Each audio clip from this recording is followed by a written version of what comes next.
నమస్కారం అండి. ఓం నమ శివాయ.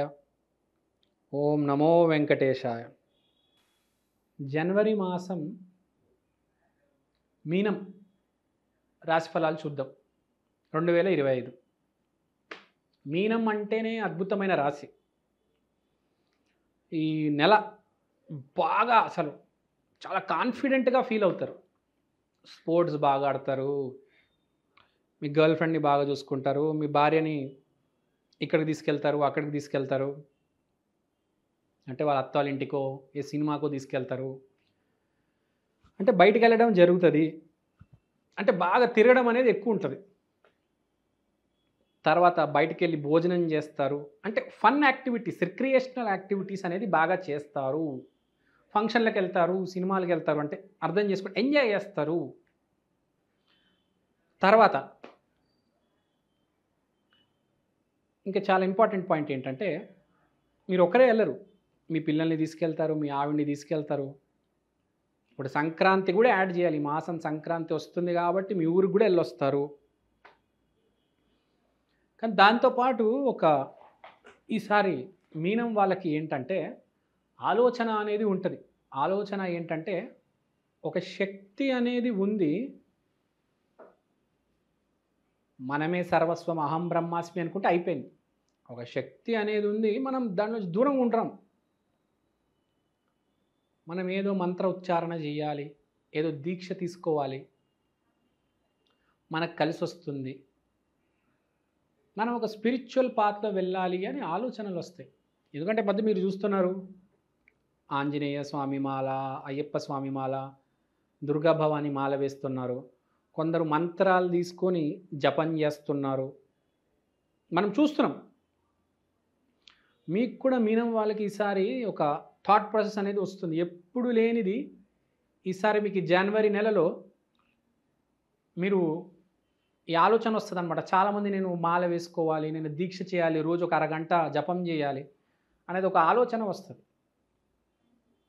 అయితే దేవుడికి మనం దగ్గర వెళ్ళాలి, మనం చాలా రుణపడి ఉన్నాం దేవుడికి, మనకి జన్మిచ్చాడు, ఇంత డబ్బు ఇచ్చాడు. అంటే ప్రతి మాసంలో ఒక్కొక్క రాశి వాడికి ఒక్కొక్క ఆలోచన వస్తుంది. ఆలోచన వచ్చినప్పుడు ఆ పనిని పూర్తి చేయాలి, ఎప్పుడైనా గుర్తుపెట్టుకోవాలి. ఈ నెల వచ్చింది, ఒక నెల జపం చేసాము అయిపోయింది.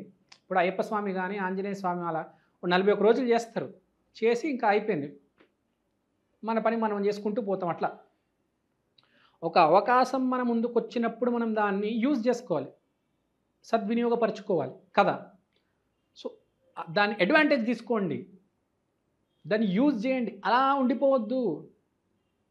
చాలామందికి తెలియని విషయం ఏంటంటే డబ్బే జీవితం కాదు, మన పిల్లలు బాగుండాలి, మన జీవిత భాగస్వామి బాగుండాలంటే మనం కొంచెం స్పిరిచువల్గా ఉండాలి, 10 విషయాలు నేర్చుకోవాలి, 10 విషయాలు చెప్పాలి పిల్లలకి. డబ్బులు వస్తాయని పిల్లల్ని గాలికి వదిలేస్తే వాళ్ళు వెళ్ళి మెట్రో పిల్లలు గుద్దుకొని చేస్తారు. కొంచెం ఎక్కువ మాట్లాడేశాను, క్షమించేయండి. మన పిల్లల్ని కూడా ఒక సంస్కారం ఉండాలి, వాళ్ళకు ఎలా మాట్లాడాలి అనేది నేర్పించాలి. మీ జీవితం బాగుందండి, మీరు 2 లక్షలు సంపాదిస్తున్నారు నెలకి, మీ పిల్లల్ని వదిలేస్తే వాళ్ళు రేపు రౌడీలుగా తయారవుతారు.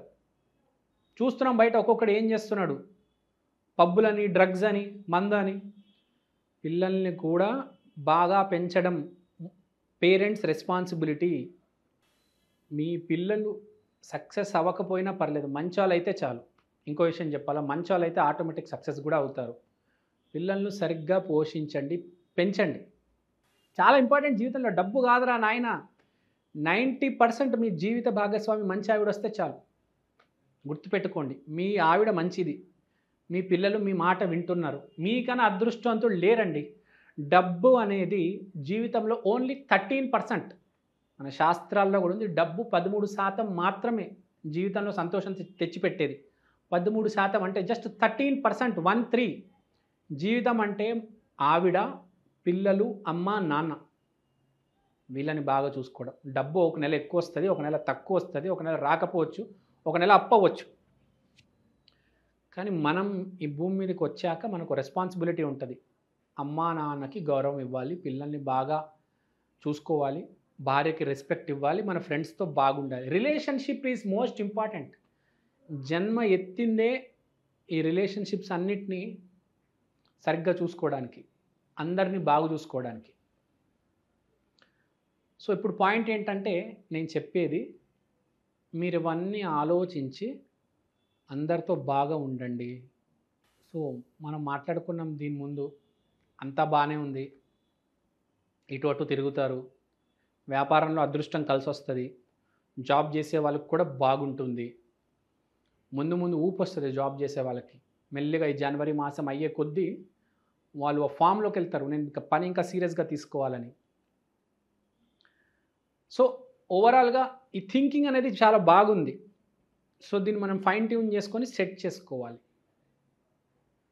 సో నేను చెప్పింది అర్థమైందనుకుంటా మీకు జాబ్ చేసే వాళ్ళకి, వ్యాపారస్తులకి, మామూలు ఒక మనిషికి, ఒక మీనంలో ఉండే ఒక మనిషికి, మీనరాశిలో పుట్టిన వాళ్ళందరికీ చెప్పేది నేను చెప్పింది అర్థమైందనుకుంటా.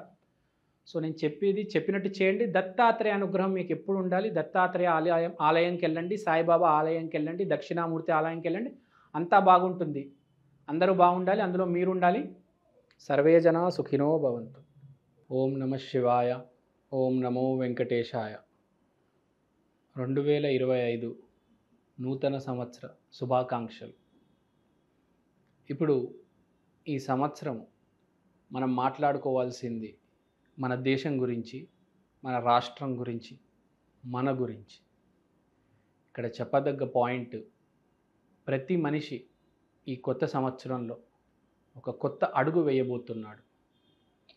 కాబట్టి ఎవరికి ఎలా ఉంటుంది అని ప్రతి మనిషికి సందేహమే.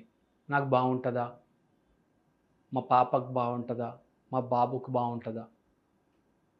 సరే, ఇప్పుడు మనము ఒక చిన్న విషయం గమనిస్తాం. ప్రతి మనిషికి జీవితంలో ఎప్పుడు ఒకేలా ఉంటుంది. కానీ ప్రతి మనిషికి ఎదగాలని ఉంటుంది. ఒక మెట్టు ఎదగాలి. నాకు ఇవాళ బైక్ ఉంది, రేపు కారు ఉంటే బాగుంటుందే. నాకు ఒక కారు ఉంది, రేపు ఒక 4 కార్లు 5 కార్లు ఉంటే బాగుంటుంది. నాకు ఒక కారు, మా అబ్బాయికి ఒక కారు. ప్రతి మనిషికి ఆర్థికంగా ఎదగాలని ఉంటుంది. కానీ తెలుసుకోవాల్సిన విషయం ఏంటంటే, మనం ఆర్థికంగా ఎదగాలంటే ముందు మానసికంగా ఎదగాలి. మన బిహేవియర్లో మార్పు వస్తే అప్పుడు ఆర్థికంగా కూడా మార్పు వస్తుంది. ఇప్పుడు దేశం గురించి ఆలోచిస్తే పగలు రాత్రి ఒక మనిషి నరేంద్ర మోడీ అయిపోయాడు. మంచిగా ఆలోచించాడు. మీరు కూడా ఒక విషయం గురించి ఆలోచించండి. మంచిగా ఆలోచించండి. పగలు రాత్రి ఆలోచించండి. మిమ్మల్ని ఎవరూ ఆపలేరు. ఫస్ట్ మోస్ట్ ఇంపార్టెంట్, ఒక మనిషి జీవితంలో పాజిటివ్గా ఆలోచించడం. మీరు నెగిటివ్గా ఆలోచించారా, మీ జీవితం అతలాకుతలం అయిపోతుంది. ఆర్థికంగా క్షీణించిపోతారు. ఇంట్లో గొడవలు, బయట గొడవలు. నెగిటివ్గా ఆలోచించవద్దు, నెగిటివ్గా మాట్లాడవద్దు. ఫస్ట్ స్టెప్ అది. నెగిటివ్ని దూరం చేయాలి. ఎవరి గురించి అని నెగిటివ్గా మాట్లాడొద్దు, నెగిటివ్గా ఆలోచించవద్దు. పాజిటివ్గానే ఆలోచించాలి. ఎవరైనా కావచ్చు, నరేంద్ర మోడీ కావచ్చు, రేవంత్ రెడ్డి కావచ్చు, చంద్రబాబు కావచ్చు, షారుఖ్ ఖాన్ కావచ్చు, చిరంజీవి కావచ్చు. ఎంతో కొద్దిగా పాజిటివ్గా ఆలోచిస్తేనే వాళ్ళు ముందుకు దూసుకొచ్చారు. ముందు ఆలోచన సరిగ్గుంటే మన పని కూడా సరిగ్గా జరుగుతుంది. అప్పుడు డబ్బులు లావాదేవీలు కూడా బాగా జరుగుతాయి. చేతిలో డబ్బు నుంచుంటుంది. లక్ష్మి మన దగ్గర ఉంటుంది, మనతో పాటు ఉంటుంది. లక్ష్మి మన పక్కన ఉంటుంది. సో ప్రతి మనిషికి నేను ఇది చెప్తూ ఉంటాను, కానీ ఎవరు సీరియస్గా తీసుకోరు. కానీ ఈ సంవత్సరం 2025 కొంతమంది అయినా నేను చెప్పింది సీరియస్గా తీసుకొని వాళ్ళ జీవితం మార్చుకుంటారు. ఒకసారి కాదు, 100 సార్లు చెప్తూ ఉంటాం, మారండి మారండి మారండి. మీరు చూడండి, పిల్లల్ని మనం ఎన్నిసార్లు చెప్పినా అరే ఇది చెయ్యకరా అంటే వాడు అదే చేస్తాడు. మనిషి కూడా అంతే. అరే ఇది చెయ్యకురా, వద్దురా, మంచిది కాదురా, ఇలా మాట్లాడకరా, అటువైపు పోకురా, రాత్రి 9 ఇంటికి వచ్చేయి, బయట చెడు తిరుగులు తిరగమాకు అని చెప్పినా ఆడు వినడు. ఆడు బయట తిరుగుతాడు. సో ఇక్కడ పాయింట్ ఏంటంటే, మనం పెద్దవాళ్ళు చెప్పేది వినాలి. మన అమ్మా నాన్న చెప్పింది, మన గురువులు చెప్పింది వినాలి. తప్పు అడుగులు వేయకూడదు.